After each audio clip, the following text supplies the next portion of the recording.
Hi, I'm James Dempsey from photoworkout.com, and in this video I'm going to tell you how you can speed up your post-processing in Luminar using just a few simple, easy keyboard shortcuts. So you're going to discover 11 just basic Luminar shortcuts which will guarantee a faster and more efficient Luminar workflow. Sound good? Let's dive right in. So first, when you're working in Luminar, you'll often find yourself in the edit mode here, but wanting to move back to the library. Now, one way to do this is, of course, clicking as I've shown you, but often when you're moving back and forth, it's just a lot easier just to use a single keystroke. So if you tap L on your keyboard, then it's just going to go right to the library. And note that you can also hit the I key to open the info panel there. And this will display all of the info about your photo. For instance, the camera, the aperture, the focal length, and the size, and that sort of thing. So that can be very useful as well when you're looking to see the basic data on your photo. As for the next keyboard shortcut, when you're working with photos, you may find you often need to rotate them. If you've been shooting, for instance, like vertically, and you want the shot turned horizontally and all that good stuff.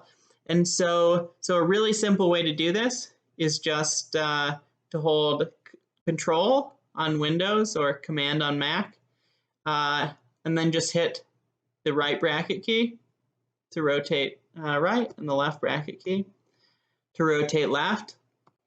And this is perfect for situations where you really want to experiment with different rotations on your photo, but you don't want to keep clicking to access the transform tool, which you can find that in the edit view.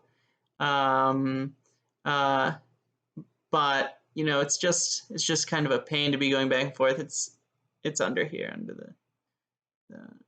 under this icon.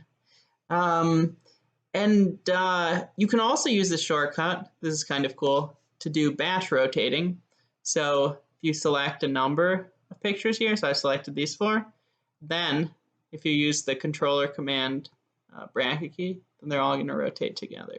And so that's useful if you have a number of pictures that you've shot using the same orientation, but you want to just quickly shift them. And that's something that I use often, and hopefully you will too. So here's your next shortcut, shortcut number 3. When you're working, you might find that things are a little too cluttered, and you're looking for kind of a way to just space things out and make things feel a bit better. So just hit the tab key, and everything just clears away. And then if you hit the tab key again, it's going to all come back. And really, things just immediately feel simplified, and especially if you're looking at photos, you're going through your photos, then they can be a lot better to just quickly do that and see what you think. Or if you're editing and you want to just check the overall aesthetic, the overall appeal, just go and hit tab. As for the next shortcut, if you've been doing some editing, like say you increase the exposure, you're boosting the contrast, dropping the highlights, then if you hit the backslash key, you can immediately just preview the original image. You can also do it by clicking up here, but personally I just prefer to use the keystroke because it's just very simple. And the fact is, with a powerful editor like Luminar, you're going to worry about over editing because there are all these great tools, but it's easy to just overdo them and end up with a result that just pushes a little bit too far. And so using something like this shortcut to just check and see how far you've come is a great way to just really make sure that you're not going overboard. And And it's especially useful if you're doing like color edits. For instance, if you're worried you might have saturated things a little too much, then you just come in and hit the key. The next shortcut here is if you hit Shift, Command, and then E, it's going to bring up the export dialog. So this is perfect for once you've finished editing an image and you want to export it, maybe for the web, for your desktop, for sharing, or even for printing. Then you just use that shortcut, Control or Command if you're on a Mac, Shift, and then E, and it brings up this export dialog. And then there you're free to choose if you want sharpening, if you want to do some resizing, what your color space is, and then you go ahead and just export it. The next shortcut is just a very simple one. If you're like me, then you crop your images a lot. You can also be rotating them. For instance, there's a slightly crooked horizon, and you can come up here and use the crop tool, but it's often just easier, just hit C. And then it brings this up, and it's just that single keystroke C, and you're free to crop in an aspect ratio. You can uncheck this if you want to just do a free crop. You can do rotating, all sorts of cool stuff. It's basic, but it's really gonna help you just quickly improve the composition and the general appeal of your photos. Next, when you're organizing your photos, you may find that using the star ratings is extremely helpful to just let you know which are your best, which ones maybe need some improvement, which ones you're just not interested in at all. And you can always click on the star ratings down here, but when you're just sort of quickly scrolling through photos, it can just really be much easier to just use the number keys. So anything from 0, 1, 2, 3, 4, or 5 is just going to assign a star. So if I just come here, scrolling through images, and I say, oh, this image is a 4-star one, I just hit 4, and it dials in the 4 stars right here. Come to the next one, and I like that one more, so a 5-star. You get the picture, but it's just a very quick and easy way of easily rating your photos. The next shortcut is also for organizing your photos. So when you're going through your photos, you have the option to favorite or pick them here. But if you're just going through quickly, it's much easier just to use a shortcut.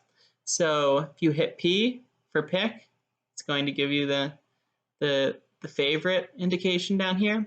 And then if you decide you actually did that by accident or you don't want to pick it, then just hit U for unpick. And you can also hit X if you want to indicate that the photo is just a reject. When you're doing your photo editing, one of the most common moves that you're going to make is zooming. You're going to be constantly zooming in to check details, zooming out to get an overall picture, then zooming in, and then out again. And this is going to take a lot of time unless you know a zoom shortcut.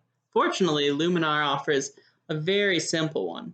All you have to do is just tap the Control or the Command key, and then plus to zoom in, and minus to zoom out.